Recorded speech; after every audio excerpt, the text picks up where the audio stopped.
নমস্কার, আপনাদের সকলকে স্বাগত জানাই মুখোমুখি অনুষ্ঠানে। আপনাদের সঙ্গে আমি রয়েছি শান্তম চক্রবর্তী। হাই নিউজের সব দর্শকরা জানেন যে মুখোমুখি অনুষ্ঠানে ঠিক কি বিষয় নিয়ে আসি আমরা। কোনো বিখ্যাত মানুষ, সেটা যে কোনো ক্ষেত্রের হতে পারেন, তিনি রাজনৈতিক ক্ষেত্রের হতে পারেন, রাজনীতির জগতের বিখ্যাত মানুষ হতে পারেন, কিংবা সঙ্গীত জগতের বিখ্যাত মানুষ হতে পারেন, অথবা সাহিত্য জগতের বিখ্যাত মানুষ হতে পারেন, কিংবা অন্য কোনো ক্ষেত্রের কোনো একজন প্রথিতযশা মানুষ, কোনো একজন বিখ্যাত মানুষ, অনেক সময় কোনো একজন কিংবদন্তি মানুষের সাক্ষাৎকার আমরা নিই, একদম সামনাসামনি তাদের কাছ থেকে জানবার চেষ্টা করি তাদের যে ফেলে আসা দিনগুলো, যে অতীত, যে ভিতের উপর তারা দাঁড়িয়ে রয়েছেন, সেই ভিতের কথা, সেই পুরনো কথা, এবং এই সময়ের কথা, নতুন কথা, বর্তমানের কথা এবং ভবিষ্যতের কথা, সেগুলোই আমরা জানবার চেষ্টা করি এই মুখোমুখি অনুষ্ঠানের এই স্বল্প পরিসরে। একজন ব্যক্তিত্বকে এই স্বল্প পরিসরে ধরাটা খুব কঠিন একটি বিষয়, আর সেই ব্যক্তিত্ব যখন দুজন হয়ে যান কিংবা একটা টিম হয়ে যায়, তখন সত্যি সত্যি সেটা এই মাত্র কয়েক মিনিটের মধ্যে ধরে ফেলা, সেটা সত্যি সত্যি একটা কঠিন বিষয়। সেই টিমের কথা আজকে বলবো, যে টিম, যে দল, যে সংগঠন, যে সংস্থা দীর্ঘদিন ধরে কাজ করে চলেছে, তা প্রায় ধরুন 3 দশকের কাছাকাছি হতে চলল, এবং সেই সময় ধরে তারা কাজ করে চলেছেন যে বিষয়টি নিয়ে, সেই বিষয়টি অত্যন্ত গুরুত্বপূর্ণ। আমরা মনে করি এরকমটা যে আমরা বোধহয় এমন একটা জগতের মধ্যে বসবাস করছি যেখানে যা চোখে দেখছি সেটাকেই বিশ্বাস করছি, কিন্তু যা চোখে দেখছি না সেটাকে বিশ্বাস করছি না। কিন্তু সত্যিই কি এই ধারণাটা ঠিক?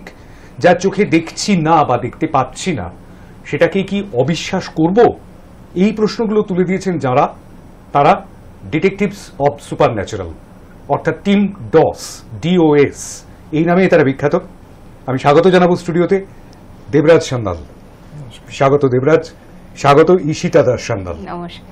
আমাদের সঙ্গে টিম ডসের 2 মাথা বলা যেতে পারে তারা রয়েছেন, এবং এছাড়াও আরো অনেকে রয়েছেন তাদের টিমে, তাদের দলে, যারা একেবারে আক্ষরিক অর্থেই ভূত ধরে বেড়ান আর কি, এইরকমটাই বলা হয়, ভূত ধরা। কিন্তু আদতে একটা সিনেমা দেখেছিলাম অনেকদিন আগে, গোস্ট বাস্টার্স, এবং সেখানে বিভিন্ন জায়গায় যেখানে যেখানে ভূতের উপদ্রব হতো, সেই সমস্ত ভূতের উপদ্রবের জায়গাগুলোতে তারা যেতেন এবং সেখানে গিয়ে তারা সেই ভূত তাড়িয়ে বেড়াতেন। কিন্তু টিম ডসের কাজটা ঠিক তেমন নয়, ভূত তাড়ানো নয়, বরঞ্চ অনেক সময় আপনারা কাজ করছেন মিথ বাস্টার হিসেবে, অর্থাৎ অনেক জায়গায় নাকি খুবই ভৌতিক একটা জায়গা, ইত্যাদি ইত্যাদি। আমরা রিসেন্টলি দেখেছি কয়েকটা জায়গায় আপনারা কাজ করেছেন। তো ঠিক উদ্দেশ্যটা কি নিয়ে শুরু হয়েছিল যাত্রা? উদ্দেশ্যটা মেইন হয়েছিল আমাদের প্রথম থেকেই সত্যির খোঁজ করা, মানে ভূত খোঁজা বা ধরা, এরকম মেন্টালিটি নিয়ে আমরা স্টার্ট করিনি। এই যে এতগুলো ঘটনা ঘটে, এতগুলো লোক তো মিথ্যা কথা বলবে না, এতগুলো এডুকেটেড লোক এমন এমন গল্প বলছে যে গল্পগুলোর বেসিক্যালি কোনো রেশনাল এক্সপ্লেনেশন পাওয়া যাচ্ছে না। সব ওই এতগুলো ফ্যাক্টস আর এতগুলো স্টোরিজকে আমরা জাস্ট উড়িয়ে দেব, সেটা আমরা উড়িয়ে দিতে পারিনি। আমরা ভেবেছিলাম যে এর পিছনে যে কি কারণে জিনিসটা, এই লোকটা কথাগুলো বলছে, সেই সত্যিটা খুঁজে বার করা। রাইট, মানে সত্যান্বেষীর কাজ আর কি, সত্য অনুসন্ধান। আর সেই সত্যান্বেষীদের কাজটি করতে গিয়ে, মানে সত্যান্বেষণ করতে গিয়ে একদম প্রাথমিকভাবে আমি একটুখানি জানতে চাইবো যে প্রাথমিকভাবে কিরকম ট্রাভেল শুট করতে হয়েছে, বা কিরকম প্রথম কাজটা কিরকম ছিল সেটা একটু জানতে চাই। প্রথম আমার অ্যাকচুয়ালি যখন আমি স্টার্ট করি, আমি যখন মাস কম পাস আউট করেছিলাম 2009-এ, তখন আমার একটা আইডিয়া ছিল যে আমি একটা অফবিট কিছু একটা করব, মানে যেটা সবাই করে সেটা করব না, একটা এমন কিছু করব যেটা হয়তো আগে বেঙ্গলে কেউ করেনি অ্যাটলিস্ট। তখন আমি একটা টিম দেখি, ইন্ডিয়ান প্যারানর্মাল সোসাইটি। রবার্ট ফ্রস্টের দ্য রোড নট টেকেন পড়েছিলেন নাকি? মানে সেই রাস্তাটা নিতে হবে যে রাস্তায় কেউ হাঁটেনি, ওরকম টাইপের আবার একটা ছিল, একটা অফবিট কিছু করব, মানে এটা আবার ছোটবেলা থেকেই ছিল। তো তখন আমি একটা টিম দেখি যে ইন্ডিয়ান প্যারানর্মাল সোসাইটি, যে দিল্লিতে বেস্ট। তো সেই টিমে আমি জয়েন করি, কিন্তু ফর 2 বছর যখন ওদের টিমে থাকলাম, তো আমার খুব একটা প্রসপেরিটি লাগলো না, মানে আমার নিজের জন্য। তখন আমি আমার ফ্রেন্ড শুভজ্যোতি রায়চৌধুরীকে বললাম যে তুই তো সায়েন্সের প্রফেসর, তো তুই একটা কাজ কর, চল আমরা নিজেরাই কিছু একটা করি। তো আমরা ফার্স্টে ওই 2010 থেকে 2015 অবধি কোনো সাকসেস পাইনি। মানে আমরা কাজ করে গেছি, লোকেরাদেরকে বোঝাতাম যে আমাদের অ্যাকচুয়ালি মোটিভটা কি, আমরা কি করতে চাই। তো প্রথম দিকে লোকেরা বুঝতোই না যে মানে সায়েন্টিফিক স্টাইলে ভূত কি করে বা প্যারানর্মাল কি করে মানে ডিটেক্ট করা বা খোঁজা, এই জিনিসটাকে বুঝতেই পারতো না। কেউ ভাবতো তান্ত্রিক, কেউ ভাবতো কাপালিক, আমরা মডার্ন ডেসে ঘুরছি, মানে এরকম টাইপের অনেকগুলো আসতো। আর হ্যাঁ, কাইন্ড অফ। আর কিছু লোক একেবারেই বিলিভ করতো না যে এই জিনিসটা মানে হতেও পারে। এই জিনিসটা কিছুটা এখানেও এখনো থেকে গেছে। মানে কাউকে যদি আমরা বলি যে আমরা প্যারানর্মাল ইনভেস্টিগেশন করি, সেখানে চলে আসে ও তোমরা ভূত ধরো। হ্যাঁ, মানে তো এই জিনিসটা মানে আগের থেকে অনেকটা সাকসেসফুল আমরা হয়েছি, কিন্তু তাও কিছু কিছু মানুষের ক্ষেত্রে এই জিনিসটা রয়েই গেছে। একদম ডিটেকটিভস অফ সুপারন্যাচারালের নাম এখন মোটামুটি মানুষজন জানেন, সেই কারণে তারা হয়তো খানিকটা রিলেট করতে পারবেন যারা জানেন, কিন্তু যারা জানেন না তাদের ক্ষেত্রে অসুবিধা হয়। তো ওই 2010 থেকে 2015 অবধি আমাদের অ্যাজ সাচ কোনো সাকসেস হয়নি। তারপরে আমি ওকে পাই, মানে ওর সাথে আমার আলাপ হয়। তো ও আমাকে বলেছিল যে তুমি যাই করছো সেটার একটা মানে ভিজুয়ালাইজেশন হওয়াটা খুব দরকার, ডকুমেন্টেশন হওয়া, না হলে লোকের কাছে জিনিসটা রিচই করবে না। মানে আমি খালি মুখে বলবো সেটা তো পসিবল না। তো ডকুমেন্টেশন হওয়াটা খুব ইম্পর্টেন্ট। আর documentation in the form of book হোক, রিটেন হোক বা ভিডিও হোক। তো ও এই ক্রিয়েটিভ ওয়ার্ল্ডে মানে ক্রিয়েটিভ জিনিসটা ওই আমাকে করে দিয়েছিল। তারপরে থেকে আস্তে আস্তে আমাদের একটা ডকুমেন্টারি হলো 2016-এ ডাউহিলের ওপরে, যেটা মোটামুটি হোল বেঙ্গলি জানে যে কি হয়েছিল না হয়েছিল দাদাগিরির পরে, তো আরো বুম আপ হয়ে গেল। তো এই করতে করতে আস্তে আস্তে লোকেদের কাছে আমরা মানে লোকেরা আমাদেরকে এন্টারটেইনার অ্যাজ এ দেখে না। মানে মানে কিছু লোকের জন্য আমাদের সত্যি, আর লোকেরা আমাদেরকে খুব মানে করে, মানে বাহবাহি দেয়। আর কিছু লোক মানে ভাবে বোধহয় আমরা খুব একটা মানে ভালো কাজ করছি না। দেবরাজ, এটা সব ক্ষেত্রেই হয়, এই ধরনের কাজের ক্ষেত্রে, নতুন কাজ, একটা আনকনভেনশনাল কাজের পিছনে ব্যাকল্যাশ আসবেই। একদম একদম একদম। কেউ বলবে যে না সত্যি তাহলে হয়তো কিছু আছে, কেউ বলবে দৌড় এসব কিচ্ছু নয়, বুঝলো কি, এরকমটাই। কিন্তু মানে আমি অন্তত এরকমটাই শুনেছি। তার কারণ তোমার হয়তো জানা আছে, আমি অন্য একটি চ্যানেলে একসময় কাজ করতাম। সেই সময় আমরা একটা অনুষ্ঠান করতাম, বিভিন্ন জায়গা থেকে খোঁজ খবর পেতাম এবং সেখানে গিয়ে ভিডিওগ্রাফি করতাম, রাত বিরেতে সেখানে হানা দিতাম আর কি আমরা। এবং হাই নিউজের তরফ থেকে আমি দ্বিতীয়বার সেই প্রোগ্রামটা শুরু করি। বেশ কয়েকজন অসুস্থ হয়ে পড়ে বেশ কয়েকটা জায়গায় গিয়ে। আমি ঠিক সেই জায়গাটা থেকে একটু আমি আমার অভিজ্ঞতাগুলোর কথা বলতে চাইছি না, তোমাদের অভিজ্ঞতাগুলোর কথা জানতে চাইছি একটু। সেটা হচ্ছে এই যে ভিডিওগ্রাফি করা, বা এই আমার সামনে টেবিলের ওপরে বেশ কিছু যন্ত্র রয়েছে, এবং সেই যন্ত্রগুলো আমি বলেছিলাম দেবরাজ এবং ঈশিতাকে যে যদি ভূত ধরার কাজে যে সমস্ত যন্ত্রগুলো ব্যবহার করা হয়, এবারে যন্ত্র দিয়ে ভূত ধরা এটা একটা সাংঘাতিক ব্যাপার। তো সেই বিষয়গুলো আমরা তো সায়েন্সকে অস্বীকার করতে পারি না, যদি আমরা মনে করেও নিই যে এমন কোনো শক্তি রয়েছে যে শক্তি তার একটা অস্তিত্ব রয়েছে, কিন্তু তাকে আমরা চোখে দেখতে পাচ্ছি না, কানে শুনতে পাচ্ছি না তার কথা, তাকে অনুভব করতেও হয়তো পারছি না, কিন্তু সেই অনুভূতির জায়গাটাকে তৈরি করে দিতে পারে এই সমস্ত যন্ত্র। আমি একটুখানি জানতে চাইবো ঈশিতা, সেটা হচ্ছে যে সামনে 7খানা যন্ত্র রয়েছে, এই 7খানা যন্ত্রের কোনটার কি কাজ? 7খানা যন্ত্র মানে অনেকটা কমই আছে, এখানে আরো অনেক বেশি হয়। প্রথমেই আমি আপনাকে যেটা বলবো যে ভূত ধরা কথাটা একেবারেই ভুল। ভূত তো ধরা যায় না, সাধারণ মানুষকে ধরানোর জন্য বলছি আর কি। হ্যাঁ, মানে এটাই সবার ধারণা যে এরা ভূত ধরে। আমরা অ্যাকচুয়ালি সাদা কাপড় পরা কেউ এলো তাকে খপ করে জাপটে ধরা হলো, সেটা কিছু না। এটা সবাই আমাদেরকে অনেকেই জিজ্ঞাসা করেছে, আচ্ছা যেরকম সিনেমায় দেখি ওরকম করে কি ভূতকে দেখা যায়? তোমরা কি ভূত দেখেছো? আচ্ছা আমি চ্যালেঞ্জ করছি, আমার সামনে ভূত এনে দাঁড় করাতে পারবে? মানে হ্যাঁ, ব্যাপারটা ওরকম।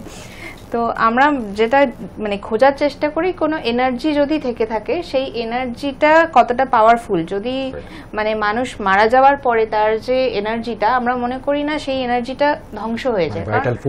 হ্যাঁ, কারণ এনার্জির কখনো শেষ নেই, সেটা সায়েন্সও জানে।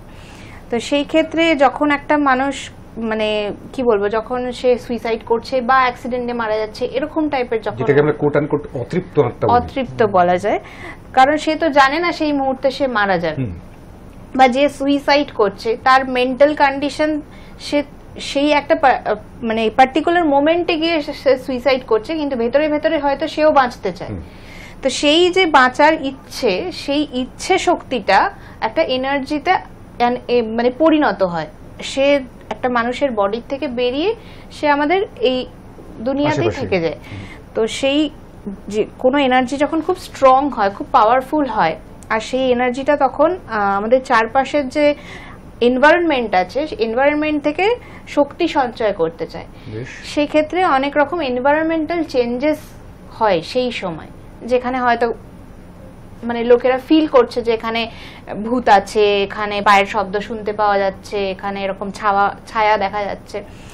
সেই রকম জায়গায় আমাদেরকে যখন ডাকে, আর সেটা কোনো একজন দেখলে হবে না, সেটা মাস পিপলকে দেখতে হবে। মানে কোনো একটা একজন দেখলে সেটা hallucination হ্যালুসিনেশন হতে পারে। এখন একটা অ্যাক্টিভিটি যেটা অ্যাটলিস্ট 5-6 জন একসাথে অনুভব করছে, সেটা তো একসাথে হ্যালুসিনেশন হতে পারে না। সবার ব্রেন তো একভাবে হ্যালুসিনেট করতে পারে না। তো তখন আমরা এই গ্যাজেটগুলো ইউজ করি to measure the atmospheric changes. মানে অ্যাটমসফেরিক দেখাও, মানে আমাকে দেখানোর দরকার নেই, দর্শকদের যেটা দেখাতে হবে। অনেকবারই আমরা দেখিয়েছি, Right, এটাকে বলে right. Electromagnetic field detector. হ্যাঁ। এটা যে কোনো মানে এটা ইন্ডাস্ট্রিয়াল গ্যাজেট বেসিক্যালি, এটা কোনো ভূত মাপার বা ভূত ধরার গ্যাজেট না। এটা যে কোনো মানে ফোন পাশে আসলেও এটা হবে, ফ্লাকচুয়েট করবে। ফোন, যে কোনো মোবাইল টাওয়ার, তারপরে এই লাইটস গুলো অবধি যে কোনো জিনিস, যে কোনো ইলেকট্রিক্যাল জিনিসের পাশে আসলে এটা ফ্লাকচুয়েট, যে কোনো হ্যাঁ। চৌম্বকীয় তরঙ্গ ধরে নিতে পারবে আর কি। কিন্তু পয়েন্টটা হচ্ছে আমি একটা এমন জায়গায় জিনিসটা ইউজ করি যেখানে আমরা চারদিকে সব ইলেকট্রিক্যাল পয়েন্টস গুলো বন্ধ করে দিই, মোবাইল সুইচ অফ করে দিই। যদি কোনো বাড়িতে কোনো অ্যাক্টিভিটি থাকে সেই বাড়ির মেইন সুইচ অফ করে দিই। আচ্ছা, এখন তখন আমরা অনেক সময় কি করি, যে যদি ওই অ্যাক্টিভিটিটা ধরো আমি ভেবে নিলাম যে ভূতের দ্বারাই হচ্ছে বা কোনো স্পিরিটের দ্বারাই হচ্ছে, ভূত আমরা ইউজ করি না, যে একটু দর্শকের জন্য ইউজ করছি। তো সেটা যদি যখন আমরা কল করি যে তুমি যদি এখানে থাকো তাহলে এখানে আপনার প্রেজেন্সটা বোঝান, ইন কেস ওই মোমেন্ট অফ টাইমে আমার কোনো ইলেকট্রোম্যাগনেটিক ফিল্ডে ফ্লাকচুয়েট করলো, ওকে। কিন্তু খালি ওইটুকু দিয়েই হবে না, তার সাথে টেম্পারেচার ফ্লাকচুয়েশন, তার সাথে আমাদের কোনো অন্যরকম কি বলে ওগুলোকে, বেলুন এক্সপেরিমেন্ট, মানে কোনো জিনিস মুভ হচ্ছে কিনা নিজে নিজে, ও। তার জন্য আমরা কি করি, একটা বেলুন মাঝখান দিয়ে ঝুলিয়ে রাখি, এয়ার টাইট করে রুমটাকে ফুললি এয়ার টাইট করে একটা বেলুন মাঝখান দিয়ে ঝুলিয়ে দিই, আর চারদিকে মোমবাতি রেখে দিই জানলার পাশে পাশে, মানে সেটাকে বোঝানোর জন্য যে রুমে কোনো এয়ার আসছে কিনা। যাতে এখন যদি বেলুনটা নিজে নিজে মুভ করলো আর তার সাথে সাথে তার নিচে কম্পাসটাও মুভ করলো, কম্পাস রয়েছে একটা, দেখলাম। হ্যাঁ, তার মানে সেই মুভমেন্টটা এনার্জির থ্রু দিয়ে হচ্ছে, হাওয়ার থ্রু দিয়ে হচ্ছে না। রাইট। কেউ একটা কোনো একটা নেগেটিভ কোন একটা ফোর্স, রাইট, মানে যেটাকে আমরা চোখে দেখতে পাচ্ছি, ঠিক, সেটা একটা মুভ করলো, তার মানে কিছু একটা প্রেজেন্স আমরা মানতে পারি যে আছে।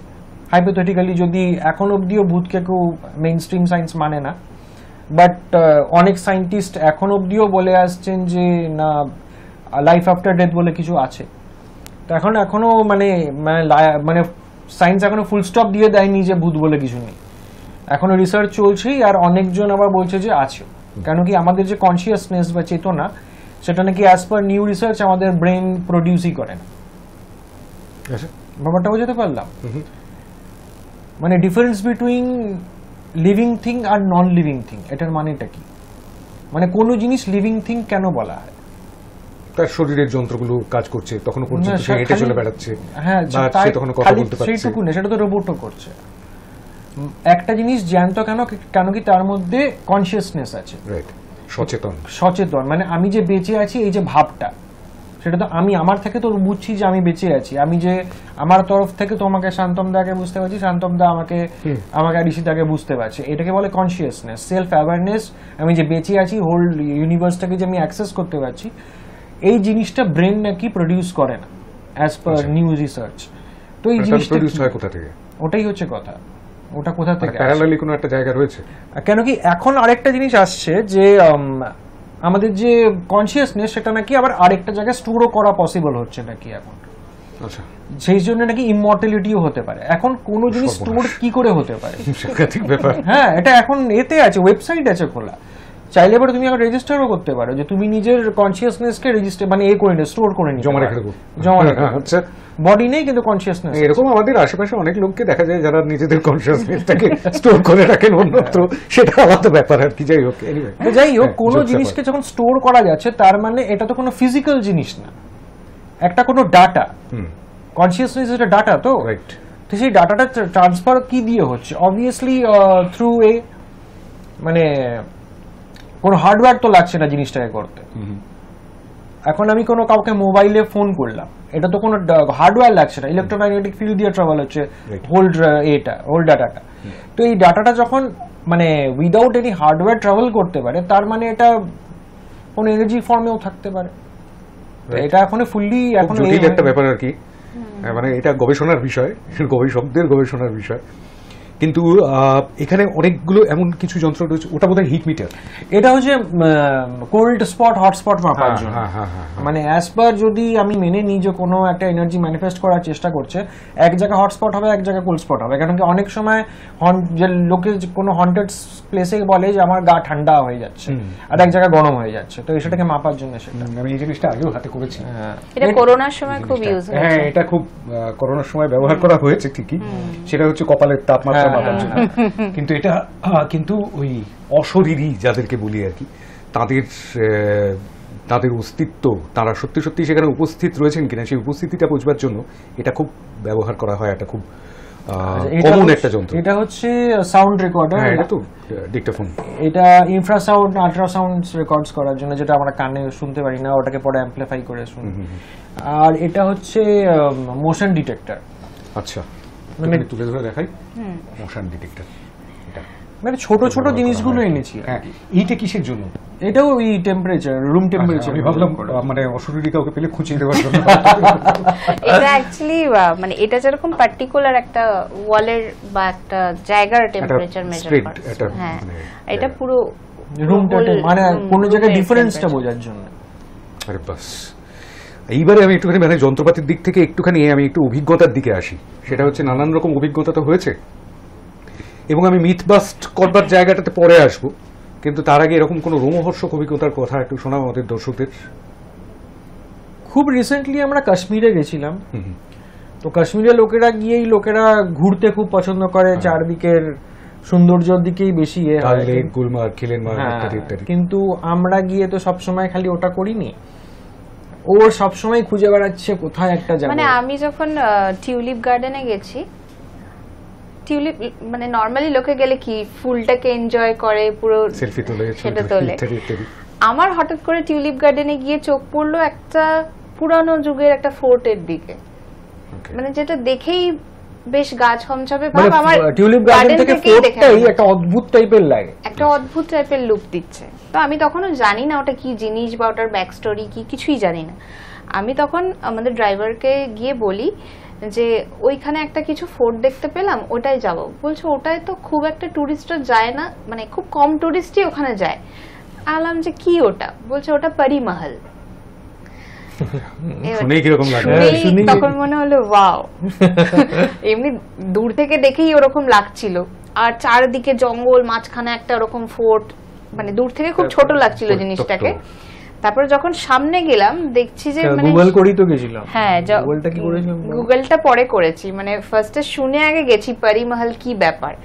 তো তখন গিয়ে দেখছি যে মানে ফোর্টটা দেখেই মনে হচ্ছে যে বেশ একটা পুরানো, একটা গা ছমছমে একটা এরকম টাইপের জিনিস। তখন ওখানে একটা লেখা থাকে, সব ফোর্টের বাইরে একটা হিস্ট্রি লেখা থাকে, ওখানে লেখা ছিল হিস্ট্রি। তখন সেটা দেখে গুগল সার্চ করি, গুগল সার্চ করে দেখি ও বাবা ওটা তো হন্টেড। আমি তখন ওকে বললাম দেখো পরি মহল হন্টেড। তো তখন তো আমাদের ইন্টারেস্ট আরো বেড়ে গেল।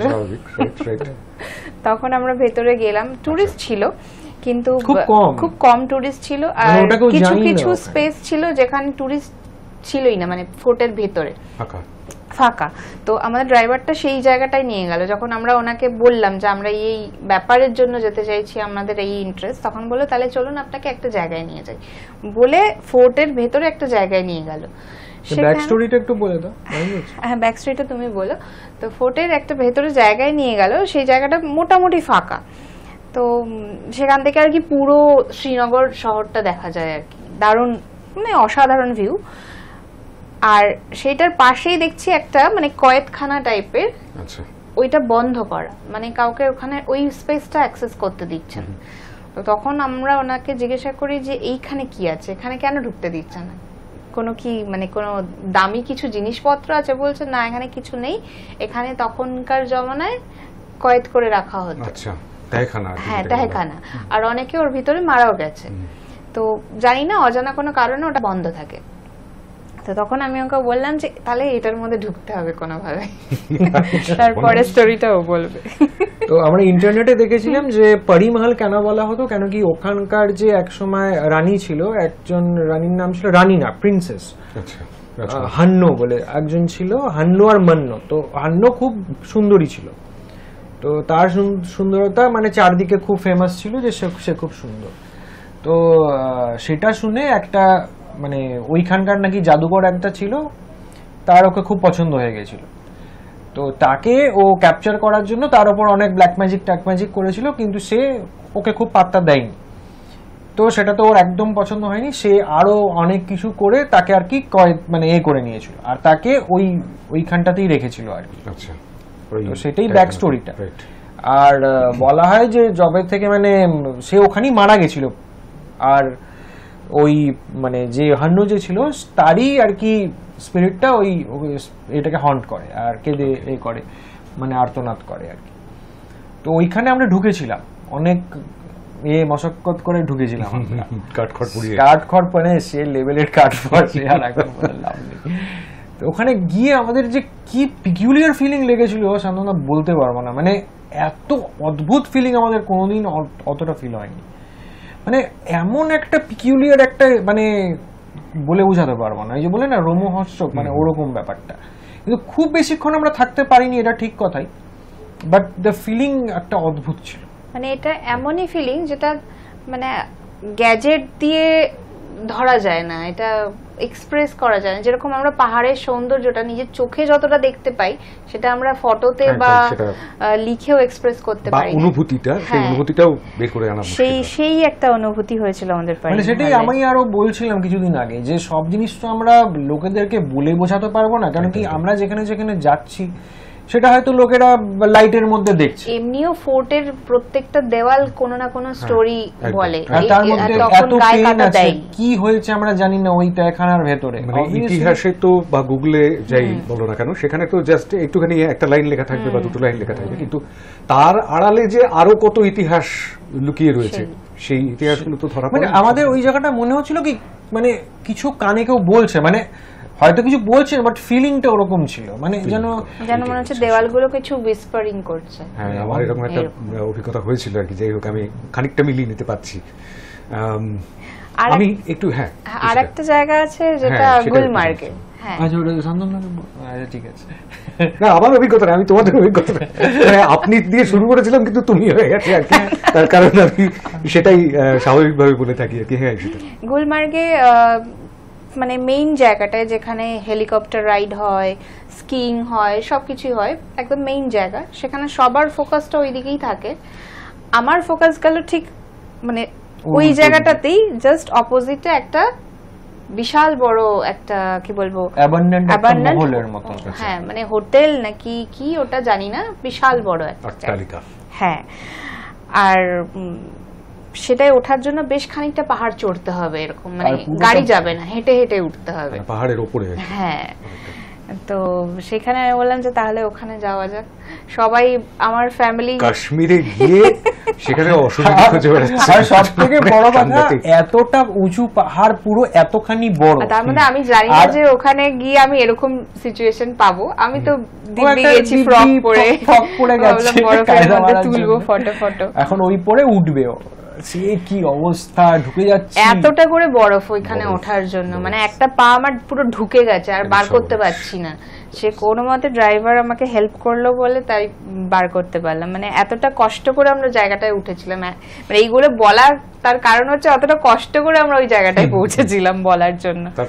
তো ওখানে গিয়ে যখন ঢুকলাম, ড্রাইভারের থেকে আমরা কিছুটা স্টোরি শুনতে পাচ্ছিলাম। ড্রাইভার তো ওখানে যেতেই চাইছিল না, ফার্স্ট অফ অল বলছে ওখানে কেউ যায় না, ওখানে যাব না। হ্যাঁ, শুনে অনেক কিছু দেখে, ওখানে নাকি চুড়েল থাকে, ওখানে বলছে নাকি চুড়েল থাকে। এটা শুনে আর কি যাব না আমরা, এটা হতে পারে। হ্যাঁ, তো আমরা মজাও করছিলাম যে মানে কি এদিকে বলছে পড়ি ওদিকে চুড়ে এইসব। আমাদের সাথে এগুলো সব অ্যাটাচ হয়ে যায় আরো বেশি, মানে যেখানেই যাব কিছু একটা ঘটে যায় এরকম। তো বলছে ওখানে চুড়েল থাকে, ওখানে ছেলেদেরকে নাকি নিয়ে যায়, নিয়ে গিয়ে ওখানে মেরে ফেলে, এরকম অনেক ছেলের ওখানে মৃত্যু হয়েছে। তো উনি এরকম ঘটনা বলছিলেন, আমরা ওর সাথে মজা করছিলাম যে তুমি যাচ্ছ তোমাকে ধরে নিয়ে যাবে, কিন্তু তার মধ্যে ওর জুতোর ফিতে খুলে গেছিল। তো এইসব সব আমরা মজা করতে করতে যাচ্ছি। যাই হোক, তো ঢুকেছি যখন, মানে একটা চারদিকের গুলমার্গের সৌন্দর্য একদিকে, আর ওইটার একটা পিকিউলিয়ার সৌন্দর্য একদিকে, মানে ওটা আমাদের জন্য সৌন্দর্য লাগছে, অন্যদের জন্য লাগবে না। তো সেই ফিলিংটা আমরা করতে পারি। তারপর আস্তে আস্তে যখন উপরে উঠছি বিল্ডিংটার, ঠিক একটু পর পরই যাচ্ছি, দেখছি একটা করে জুতো পড়ে আছে, একটা করে ওয়ান পেয়ার। শিখি। হ্যাঁ, আচ্ছা, ওই তখনই আমার জুতোর লেসটা খুলে যাচ্ছিল, আর ও বলছে আরে তোমার লেস করে খুলে যাচ্ছে। সর্বনাশ। হ্যাঁ, এরকম 4টে না 5টা এরকম জুতো, কিন্তু সব এক পেয়ার করে। তো তখন ড্রাইভারটা বলছে, মানে হিন্দিতে বলছে, দেখেছেন আমি বলেছিলাম এখানে এরকম ছেলেদের নিয়ে এসে কি মেরে ফেলে, এখানে চুড়েল থাকে, তাড়াতাড়ি এখান থেকে চলুন, আমি থাকবো না এখানে। সেও কিছুতেই থাকবে না। আর তখন প্রায় সন্ধ্যা সন্ধ্যা হয়ে আসছে। ও বললো যে তাহলে আপনি যান, আমরা একটু আছি, আপনি নিচে গাড়িতে ওয়েট করুন। নিচে আমাদের সবাই ফোন করে করে বলে যাচ্ছে তোরা আয় তোরা আয়, কিন্তু আমরা ভাবছিলাম যে এতখানি দূর এসেছি, একটুখানি তো থাকবোই। তো ড্রাইভারকে আমরা নিচে পাঠিয়ে দিই ওয়েট করার জন্য, ড্রাইভার গাড়িতে ওয়েট করে। এবার আমি আর ও তখন ইনভেস্টিগেশন মানে করার চেষ্টা করি যতটুকু আর কি ওই সময়ের মধ্যে হওয়া পসিবল। ওখানে তো নাইট স্টে করা পসিবল না। সেটাই। আমাদের সব ফোন ডিসচার্জ হয়ে গেল। হ্যাঁ, হঠাৎ করে ফোন সব ডিসচার্জ হয়ে গেল। তো ও বলছে যে এটা কি হলো, মানে ফোনে তো একসাথে দুজনের ফোন ডিসচার্জ হয়ে গেল, এরকম কেন হয়? মানে কমই ছিল কিন্তু হঠাৎ করে মানে দুটো ফোনই, আর একটা স্পেয়ার ফোন ছিল কিন্তু সেটা একদম খারাপ ফোন, মানে ওটা আমি ইউজ করি না, ওই যে ওর একটা ফোন আছে, তো ওটা দিয়েই ভাবলাম ভিডিও করি, কারণ কি এই দুটো ফোন কাজ করছিল না। তো এই করতে করতে হঠাৎ করে আমরা সন্ধে, মানে তখন সানডাউন হয়ে গেছিল, মানে যেই পয়েন্ট দিয়ে বলে যে ওই মানে চুড়েলটা, মানে তখন আমরা এটা ইউজ করছিলাম, হ্যাঁ এই যে মোশন সেন্সরটা। তো একটা ওখানে ব্রিজ কাইন্ড অফ ছিল, মানে ওই ব্রিজের ওই পারে একটা হঠাৎ করে শ্যাডোর মতন দেখলাম, মানে আমি বুঝলাম যে আমরা খেয়াল করলাম এটা যখন জ্বলে উঠলো। আচ্ছা, আমরা নিজেদের মধ্যে কথা বলছিলাম, অনেকক্ষণ ধরে আমরা ওখানে ছিলাম, তো কিছু সেরকম সিগনিফিকেন্ট পাচ্ছিলাম না। তো আমরা নিজেদের মধ্যে কথা বলছিলাম, তখন হট করে ওটা জ্বলে ওঠে। তখনই ওইদিকে খেয়াল যায়, তো একটা শ্যাডোই ফিগার আমরা দেখতে পাই। কিন্তু শ্যাডোই ফিগারটা আমরা অনেক দূর আবার গেলামও, কিন্তু ওখানে কোনো মানুষের কোনো চিহ্ন নেই, মানে মিলিয়ে গেল, মানে জাস্ট মানে একটা কোনো ফিগার মিলিয়ে গেল। এখন ওটা মানুষ কি কি সেটা আমরা বুঝতে পারলাম না। সেটা তোমরা দুজনেই দেখেছিলে? হ্যাঁ, ক্যামেরায় ধরা পড়ে, ক্যামেরাতেও ভিডিওতেও আছে। আমরা যাই করি ক্যামেরাতে না করি, আমাকে বলে সব সময় ক্যামেরাতে না করলে কোনো লাভ নেই, সেটাই সেটাই, ওটা এক্সিস্টই করে না। ঠিক। অনেক সময় ক্যামেরা ধরা পড়েও না, কারণ আমাদের একটা কেস আছে, যেটা ডায়মন্ড হারবারের একটা কেস, একজনের বাড়িতে, সেখানে প্রচুর প্রবলেমস, মানে তারা রীতিমতো বাড়ি ছেড়ে এখন অন্য জায়গায় শিফট হয়ে গেছে, মানে নিজেদের বাড়ি নতুন বানিয়েছিল কিন্তু থাকতে পারেনি, অন্য জায়গায় ভাড়া বাড়ি নিয়ে আছে। তো সেই বাড়িতে যখন ফার্স্ট টাইম আমরা যাই, তখন আমরা অনেক সিগনিফিকেন্ট পেয়েছিলাম, পায়ের ছাপ পেয়েছিলাম পাউডার এক্সপেরিমেন্ট করে, যেটা ওনারা বলেছিলেন যে হ্যাঁ কেউ চলে ফিরে বেড়ায়, ওনারা বুঝতে পারেন। তো ওনাদের বাড়িতে প্রচুর বিড়াল আছে, প্রায় 10-12টা। তো এই রিসেন্টলি 1 বছর হবে হয়তো আগে, ওই ওনার মেয়ে আর উনি আর কি বাজারে গেছেন, বাজার থেকে এসে দেখছে প্রত্যেকটা বিড়াল একসাথে মরে পড়ে আছে, আর সবাই ব্লাড ভমিট করে মারা গেছে। এবার ও জিজ্ঞাসা করেছিল যে এটা ফুড পয়জনিং ও হতে পারে, তখন বললো যে আমরা টেস্ট করিয়েছি যেটা ফুড পয়জনিং না, কি রিজন বলতে পারছে না। তো সেইখানে ওরকম পিকিউলিয়ার ফিলিং আমাদের। আমরা একদিন সারা দিন ওখানে ইনভেস্টিগেশন করলাম, একটা ফুটেজ নেই আমাদের কাছে, নট এ সিঙ্গেল ফুটেজ। কি করে হলো এটা? কি করে আমরা আজ অব্দি জানি না। আমাদের এই নাইট ভিশন ক্যামেরা লাগিয়ে রেখেছি, যেই ঘরটায় ওনারা বেশি ফিল করে বা যেই ঘরটার মধ্যে বিড়ালের এরকম মৃত্যু হয়েছে, আমি দেখছি আমার মোবাইলে জিনিসটা রেকর্ড হচ্ছে। এটা যেটা বলতে চলেছে এটা কেউ বিশ্বাস করবে না, কিন্তু জিনিসটা অ্যাকচুয়ালি ঘটেছে। আমি কারণ আমরা তো দেখি প্যারানরমাল অ্যাক্টিভিটিস এটা তো আছেই, সেগুলো তো দেখতেই পাওয়া যায়। ভিডিওগুলোতে না ভিডিও এবং নানান এডিট রকম- করা পসিবল, হ্যাঁ।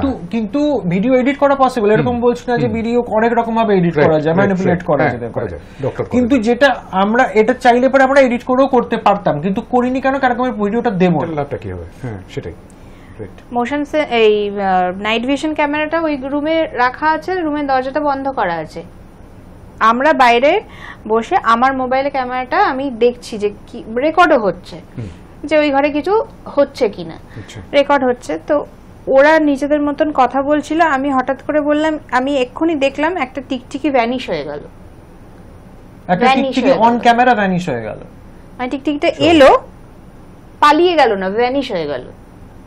আমি তখন এটা গ্লিচ হতে পারে না। না, না, তার আগে অনেকগুলো প্রচুর অর্বস দেখতে পাচ্ছিলাম। অর্বস এর ব্যাপারটা তুমি একটু বুঝিয়ে দিও।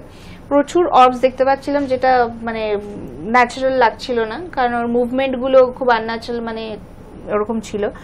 তো যাই হোক, সেটাকেও আমরা ইগনোর করছিলাম। কিন্তু যখন ওই টিকটিকির ব্যাপারটা হলো, আমি ওদেরকে বললাম, ওরা বিশ্বাসই করতে চাইছে না হচ্ছে। তখন আমি ওকে তখনই জিজ্ঞেস করলাম রেকর্ড হচ্ছে, তো বললো হ্যাঁ হ্যাঁ, হচ্ছে। বললাম যে, হ্যাঁ, record কিন্তু আমি হচ্ছে তো। যখন রেকর্ডটাকে প্লে করতে বললাম, ও রেকর্ডটাকে করলো আর প্লে আর হলো না। খুঁজেই পেলাম না ফুটেজটা। Already deleted. তারপরে হ্যাঁ। আর কেউ delete করে একটা দিয়েছে। ফুটেজ আমি পাচ্ছি না, সব কটা ফুটেজ গায়েব। আচ্ছা, এটা কি মানে এরকমটা কি হতে পারে যে ওই ইলেকট্রোম্যাগনেটিক ফিল্ডটাকে ম্যানিপুলেট করে ওই স্পিরিটটা এটা করতে পারে, এরকমটা হতে পারে? হতে এখন কি পারে, দেখো আমরাও যে সব জানি সেটাও না। মানে হয়েছে কি সেটা তো বলতে পারবো না, কিন্তু হতে হ্যাঁ। পারে কিনা, সম্ভাবনা আছে কিনা? আমার তো মনে হয় পারে, আমার তো মনে হয় অনেক কিছুই পারে, যেটা আমরা মানে 5 সেন্স অর্গান দিয়ে যেটা আমরা দেখি বুঝি শুনি, তার থেকে অনেক বেশি কমপ্লিকেটেড ইউনিভার্সটা বা আমাদের চারপাশটা। সে তো বটেই, সেরকমটাই তো হয়। মানে খুব ছোটবেলায় একটা রেডিওতে অনুষ্ঠান হতো, যুক্তিতে যার ব্যাখ্যা মেলে না, এবং সেই সত্যি সত্যি এরকম অনেক ঘটনা আমাদের আশেপাশেই ঘটে যায়, যেগুলোকে যুক্তি দিয়ে সেটাকে কিভাবে ব্যাখ্যা করব সেটা বুঝতে পারা যায় না। একেবারে সহজ সাধারণ মানুষ সেটা তো পারে না, অন্তত বিশেষজ্ঞরা খানিকটা হলেও ব্যাখ্যা করতে পারেন। আমি একটুখানি জানতে চাইবো, সেটা হচ্ছে যে মানে দেবরাজ, ঈশিতা দুজনের কাছেই জানতে চাইবো। দেবরাজ যেহেতু বেশি দিন ধরে এই বিষয়টা নিয়ে গবেষণা করছে, সেটা হচ্ছে কিছু অদ্ভুত অদ্ভুত জিনিস আমি যেমন নিজের এক্সপিরিয়েন্স থেকে বলতে পারি। সেটা হচ্ছে অদ্ভুত কিছু লাইটস দেখতে পাওয়া যায়। এমন একটা জায়গায় গেছি যেটা মেন রোড থেকে অনেকটা ভেতরে, সেখানে বাইরের থেকে আলো আসার কোনো সম্ভাবনাই নেই। আমরা যদি আলো না জ্বালাই সেই জায়গায় কোনো আলোকিত হবে না। হঠাৎ করে একটা বড় শেড, সেই শেডের ভেতরে কারখানার যেরকম শেড হয় আর কি, সেই শেডের উপরের দিক দিয়ে একটা আলো জাস্ট এরকম ভাবে বেরিয়ে চলে গেল। এটা কি আলেয়া হতে পারে? সম্ভাবনা নেই। এই রকম ধরনের লাইটস এর কথা সুন্দরবনে প্রায় শোনা যায়, কিন্তু সবাই ওটাকে আলেয়া বলে করে দেয়। আলেয়া হচ্ছে মিথেন গ্যাস, যেটা হঠাৎ করে ইলুমিনেট করে যায়। রাইট। কিন্তু সব সময় কিন্তু জিনিসটা হয় না। এমন এমন জায়গায়ও আলেয়া দেখা যায় বা এই টাইপের লাইট বলস দেখা যায় যেখানে মিথেন গ্যাস একেবারেই নেই।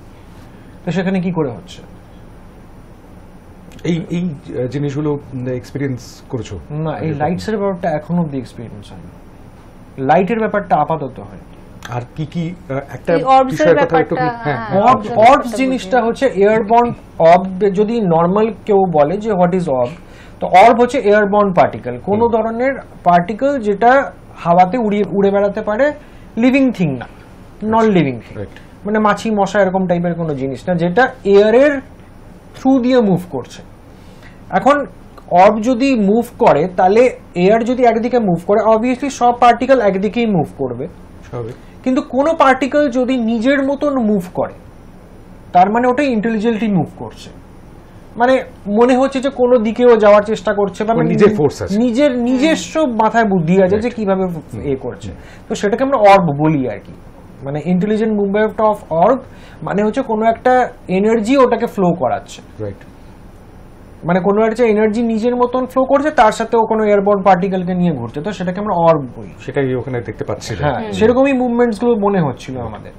কারণ কি ওখানে মাছি নেই, মশা নেই, হঠাৎ করে এমন এমন জিনিসগুলো এমন এমন ভাবে মুভ করছে, মানে এখানে দাঁড়িয়ে আছে আবার এখানে মুভ করছে। কোনো জিনিস দাঁড়িয়ে তো থাকতে পারে না, কোনো জিনিস দাঁড়িয়ে আছে আবার এখানে মুভ করছে, আবার এই জায়গাটায় যাচ্ছে। তো এটা তো এয়ারবর্ন পার্টিকেল তো এরকম ভাবে মুভ করতে পারে না। একটা হচ্ছে সিম্পল লাইনে মুভ করবে, কিন্তু দাঁড়াবে কি করে? একদম গায়ে কাঁটা দিয়ে উঠছে।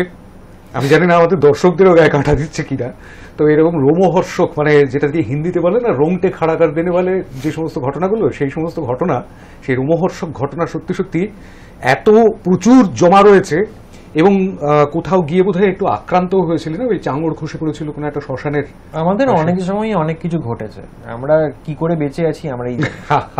না না, অবশ্যই আরো অনেক কাজ বাকি পড়ে রয়েছে। কিন্তু আমি একটু একদম শেষাশেষি, এটা তো মানে একটা এপিসোডে শেষ হওয়ার নয়, আবারও পরে অবশ্যই গল্প করবো আমি আমরা, গল্প একটাই না কথা ঘটনার কথা মানে শুনবো। দর্শকদেরকেও বলবো আর তোমাকেও বলছি, এই যে ঘটনাগুলো আমরা যে বলছি না এখানে একটা এসি রুমে বসে, এগুলো যারা শুনছে তারাও ফিল করতে পারবে না, আর হয়তো তোমাকে বলছি জানি না তুমি কতটা ফিল করতে পারছো, কিন্তু এই যে আমি খালি একটু ইমাজিন করে নিচ্ছি। সিচুয়েশনে থাকলে যে কি কি পরিমাণ কি হয়? ফিলিংটা হয় সেটা মানে যে না ফিল করেছে সে কিছুতেই বলতে পারবে না, সে ওটাই বলবে যে না এরা মিথ্যে কথা বলছে। একদম তাই। না, সবাই ক্যামেরায় অনেক কিছু ধরা পড়ে, আবার ক্যামেরায় অনেক কিছু ধরা পড়েও না। আমি একটুখানি একদম শেষে জানতে চাইবো যে অনেকগুলো জায়গায় মিথ বাস্ট করেছো তোমরা, অর্থাৎ সেখানে ভূত আছে, যেমন রবীন্দ্র সরোবর মেট্রো স্টেশনে লাস্ট মেট্রোতে নাকি কেউ উঠতে চায় না ইত্যাদি ইত্যাদি। সব আমরা কিন্তু এটা আছে অনেকবার গেছি। ক্লাইভ হাউস দমদমের, তারপর হাইকোর্ট, হাইকোর্টের ব্যাপারটা তো তোমরা রিসেন্টলি করলে কয়েকদিন আগে, কিংবা রাইটার্স বিল্ডিং এর অল ইন ডে নাকি সেখানে লোকজন যেতে চায় না, দেখেছি আমি ওখানে পথচারী অনেক মুটে মজুর তারা ওখানে রাত হ্যাঁ, কাটায়, রাইটার্স ঘুমোয়। বিল্ডিং এর কথাও শুনেছি, কিন্তু কিন্তু এই সমস্ত জায়গাগুলো, এই যে মিথ বাস্ট করাটা, এটা কতদূর কঠিন কাজ হয়েছে? কখনো কখনো তো প্রশাসনের সাহায্য পেয়েছো। হ্যাঁ হ্যাঁ, মিথ বাস্ট করার ব্যাপারটা কি বলতো, মানে লোকেরা মানে কোনো জিনিস যদি পপুলার হয়ে যায় ভূত ভূত নিয়ে, তো ওটাকে ইউজ করার চেষ্টা করে। রিসেন্টলি যেমন ভানগড় নিয়ে প্রচুর ভিডিও তৈরি করা হচ্ছে। ভানগড় হয়েছে, কিন্তু ভানগড়ের জন্য একদিক দিয়ে ভালো, কেন কারণ ট্যুরিজম প্রচুর বেড়েছে। বাট ভানগড়ের ফোর্ট এখন লোকেরা ওই জন্যই যায়, না হলে আগে ভানগড় কেউ চিনতই না। কিন্তু প্রবলেমটা হচ্ছে যে লোকেদের যাতে ক্ষতি না হয়, এটাই হচ্ছে মেইন আমাদের করা। যেরকম বেগুনকোদো স্টেশনটা আমি বলতে যাচ্ছিলাম, তো এই জায়গাটায় লোকেদের ক্ষতি হচ্ছিল, জায়গাটা হন্টেড হয়ে পপুলার হওয়াতে, কারণ কি ওখানে প্রপার্টিজ ইনফ্রাস্ট্রাকচারের দাম প্রচুর কমে যাচ্ছে, লোকেরা ওখানে আর যেতে করতে চাইছে চাইছিল। তো সেই জন্য ওইখানটা আমরাও সব জায়গায় বলে এসেছি, পেজে 1000বার লিখেছি যে ওখানে কিছু নেই, মানে আমরা কিছু পাইনি। পুতুল বাড়িও যেরকম, পুতুল বাড়িতেও মানুষ থাকে, ওখানে সবাই কন্টেন্ট ক্রিয়েটার এখন হাজার হাজার হয়ে গেছে, তুমি হয়তো জানো একজন কন্টেন্ট ক্রিয়েটার। সবথেকে বড় মিথ বাস্ট করার একটা ঘটনা আমি বলি, যেটা আমরা করেছিলাম কলকাতা পুলিশের সাথে। লালবাজার থানার যিনি কমিশনার 4 আমাদের সাথে মিটিং করে আমাদের একটা কেস দিয়েছিলেন চোরাবাগান ট্রাফিক গার্ডে। ওখানে যারা যে পুলিশরা থাকেন তারা নাকি ওখানে থাকতে পারছে না, যেই আসছে সে ট্রান্সফার নিয়ে অন্য জায়গায় চলে যাচ্ছে, কেউ ওই ব্রাঞ্চে কাজ করতে চাইছে না। হ্যাঁ, তো সেই জন্য মানে সবাই খুব পরেশানিতে ছিল, মানে টেনশনে ছিল যে কেন এরকম হচ্ছে। তখন ওইখানে আমাদের যাওয়া হয়, তো আমরা ওখানে 2 দিন ধরে ইনভেস্টিগেশন করি, কিন্তু ওখানে আমরা মানে যেটাকে ভূত বা ওই টাইপের কিছু বলে ওরকম কোনো সিগনিফিকেন্ট আমরা কিছু পাইনি। আমরা খালি ওখানে ইএমএফ ডিটেক্টরে খালি বিশাল বিশাল রিডিং পাচ্ছি। হ্যাঁ, রিডিং পাচ্ছি, তার কারণ ওখানে প্রচুর ট্রান্সফরমার আছে, আর উপরে একটা বিশাল বড় টাওয়ার আছে, ওটার গ্রাউন্ড ফ্লোর আর ফার্স্ট ফ্লোরে প্রচুর কম্পিউটার একসাথে চলছে, মানে ওখানে প্রচুর ম্যাগনেটিক ফিল্ড নিজে থেকেই আছে, বন্ধ করার কোনোভাবে না, সেগুলো বন্ধ করা সম্ভব না। তো সেই জন্যই এবার রাত্রিবেলা যারা ওপরে শুতে যান, স্বাভাবিক পুলিশের চাকরি তো টায়ার্ড থাকবেনই না, তো সেই জন্য হয়তো হ্যালুসিনেশন করেন, কারণ এই ব্যাপারটা আছে। আর এত ম্যাগনেটিক ফিল্ড মানে আমাদের রিডিং প্রায় একদম লাস্টে দেখা যায় 200 এরকম 150 এরকম কন্টিনিউয়াসলি, আর এতখানি ম্যাগনেটিক ফিল্ডের নিচে যদি কেউ থাকে উইদিন 10 ডেজ তার ব্রেনের এমনিতে হ্যালুসিনেশন শুরু হয়ে যাবে, আর তারপরে এরকম টেন্সড লাইফ একটা কাটাতে হয়। এবার তারপরে হয়তো একজনের থেকে আরেকজনের মুখে তখন সেটা শুনে ভয় পেতে শুরু করেছে। তো যখন আমরা এই আমাদের একটা রিপোর্ট আমাদের ওখানে জোড়াবাগান থানার যিনি ওসি ওনাকে দিলাম, তো তারপরে আমরা তো দিয়ে আমরা চলে এলাম। 2 দিন ধরে আমরা করেছিলাম, কারণ একদিন করে আমরা রিপোর্টটা দিয়ে এসেছিলাম, কিন্তু ওখানকার পুলিশ যারা আছে তাদের জিনিসটা মানে মনে হয়নি যে এটা ঠিকঠাক বলছে, সেই জন্য আমাদের স্যার আবার পাঠান যে আপনারা আবার একদিন যান। তো তো ওই জন্য আমরা 2 দিন ধরে করেছিলাম, কিন্তু আমাদের সেম জিনিস আসছে রিপোর্টে। ওনারা যা যা বলছেন তার একটা কিচ্ছু মিলছে না, মানে ওনারা যেগুলো ফিল করেন পুরোটাই হ্যালুসিনেশন লাগছে।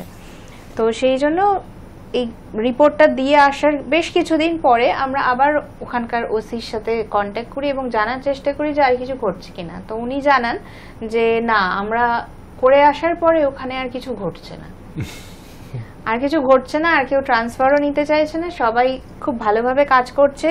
আর সব থেকে বড় যেটা আমাদের পাওনা, আমাদের জন্য পাওনা মনে হয়েছে, যেটা হচ্ছে যে ওই বিল্ডিংটাই ওয়ার্ল্ড হেরিটেজ বিল্ডিং এর আন্ডারে তকমা পেয়েছে এই মিথটা বার্স্ট করার কারণে। এইটা কিন্তু একটা বিশাল বড় পাওয়া, আর এই পাওয়াগুলো কিন্তু জমা হতে থাকছে আরো অনেক দিন ধরে। অনেক ভালো কাজ অবশ্যই আশা করব ডিওএস এর কাছ থেকে, অর্থাৎ team DOS, detectives of supernatural. আর এই সুপারন্যাচারাল নিয়ে আমাদের মনের মধ্যে অনেক রকম ভুল ধারণা আছে, সেই সমস্ত ভুল ধারণাগুলোকেও পরিষ্কার করে দেওয়ার দায়িত্ব নিয়েছেন দেবরাজ, ঈশিতা এবং তার দলের সদস্যরা। তারা সকলে মিলে যে কাজটা করছেন সেই কাজটা অবশ্যই অত্যন্ত প্রশংসা করবার তো কোনো কত প্রশংসা করবো আর বুঝতে পারছি না, আমরা এখন কারণ এটা দীর্ঘদিন ধরে আমি টিম ডিওএস কে ফলো করছি, জানি দেবরাজকেও দীর্ঘদিন ধরে চিনি, ঈশিতার সঙ্গে পরে আলাপ হয়েছে। ঈশিতা কি একটা বলতে? হ্যাঁ, বলছিলাম যে আমরা আরেকটাও কাজ শুরু করেছি এখন। বলো সেটা। হ্যাঁ, কারণ এটা আমি এই জন্যই বলতে চাইছি যাতে সবাই জানতে পারে। অনেকেই এরকম আছে যারা আমাদেরকে ফোন করে তাদের প্রবলেমসটা বলার চেষ্টা করে, কিন্তু তারা এটাই বলে যে আমার কথা কেউ বিশ্বাস করছে না, আমি কাউকে এটা শেয়ার করতে পারছি না। তো তখন আমরা তাদেরকে এটাই আশ্বাস দিই, আমরা আছি, আপনি আমাদের সাথে শেয়ার করুন, আপনি যেটা বলছেন আমরা বিশ্বাস করব। যদি মেডিকেল প্রবলেম থাকে তাহলে সেটাও আমরা জানার চেষ্টা করব, যদি সত্যিই কোনো আনন্যাচারাল প্রবলেম থাকে সেটাও আমরা বোঝার চেষ্টা করব। তো সেই জন্য এখন অনেকেই সেই জন্য মন খুলে আমাদের সাথে শেয়ার করতে পারে। তো সেই জন্য আমাদের একটা চ্যানেলও আমরা ক্রিয়েট করেছি, ইরিটেলস বলে। সেখানে আমরা চাইছি যারা এরকম, যাদের ঘটনা আছে, যারা বলতে চায় কিন্তু জায়গা পায় না, তাদের জন্য ওই প্ল্যাটফর্মটা আমরা করেছি, যাতে আমাদের কাছে এসে সেই ঘটনাটা শেয়ার করে এবং সেটা সবাই জানতে পারে। খুব ভালো কাজ। আর কি হয়, সলভ করার আমরা চেষ্টা করব, সেটা তো আছেই। আর আমরা এই জন্য আরো ক্রিয়েট করেছি, এটা আমরা আমাদের যে পুলিশের সাথে মিটিং হয়েছিল ওনাকেও বলেছিলাম, আমরা একটা রাইজ অ্যাবভ ফিয়ার ক্যাম্পেইন করতে চাই সমস্ত জায়গায়। কারণ এই যে কুসংস্কার ছড়ানোটা খুব ইজি, যে ওখানে ডাইনি সন্দেহে পিটিয়ে মেরে ফেলা হচ্ছে, এটা হচ্ছে ম্যাক্সিমাম গ্রামের দিকেই হয়।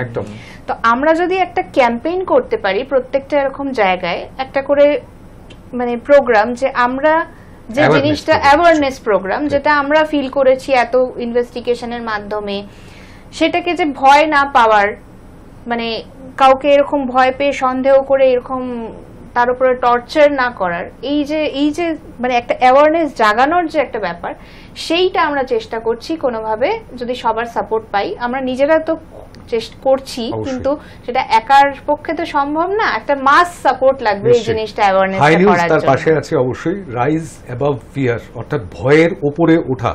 আমরা অনেক সময় বলি যে ভয় করছে, কিন্তু সেই ভয়ের কথাটা মনের মধ্যে পুষে রেখে দিই, আর এই মনের মধ্যে পুষে রেখে দেওয়াটা কিন্তু আরো সাংঘাতিক একটা বিষয়। পরবর্তীকালে সেটা ফিয়ার সাইকোসিসেও পরিণত হতে পারে, সেটা তখন মনোরোগের অন্তর্ভুক্ত হয়ে যাবে। কিন্তু সেই ভয় পাওয়া কোন ক্ষেত্রে কি কারণে হচ্ছে, সেই বিষয়গুলো খুঁজে বের করা প্রয়োজন।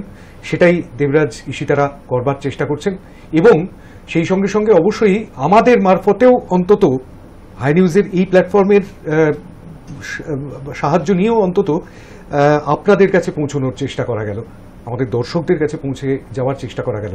মুখে বলুন কি হয়েছে সেটা বলুন, এবং সেটার সমাধান করবার চেষ্টা করবে team DOS, detectives of supernatural. অনেক ধন্যবাদ দেবরাজ আজকে আসার জন্য, অনেক ধন্যবাদ ঈশিতা আমাদের স্টুডিওতে আসবার জন্য। থ্যাংক ইউ হাই নিউজকেও যে এই প্ল্যাটফর্মটা দেওয়ার জন্য, যে এতগুলো কথা আমরা শেয়ার করতে পারছি। একদমই, আমাদের দর্শকদের মারফত আরো বহু মানুষের কাছে ছড়িয়ে যাক এই বিষয়গুলো। অ্যাওয়ারনেস, সচেতনতা হচ্ছে সকলের উপরে। আমরা যদি সচেতন হই, একটু আগে দেবরাজ বলছিলেন না যে সচেতন বলেই আমরা মানুষ, আর সেই সচেতনতাটা আমাদের মধ্যে, আমাদের মানুষদের মধ্যে ছড়িয়ে পড়ুক, তাহলে সেই না মানুষদের খোঁজও আমরা ঠিকঠাক ভাবে নিতে পারবো হয়তো। আজকের মুখোমুখি এই পর্যন্তই। নমস্কার।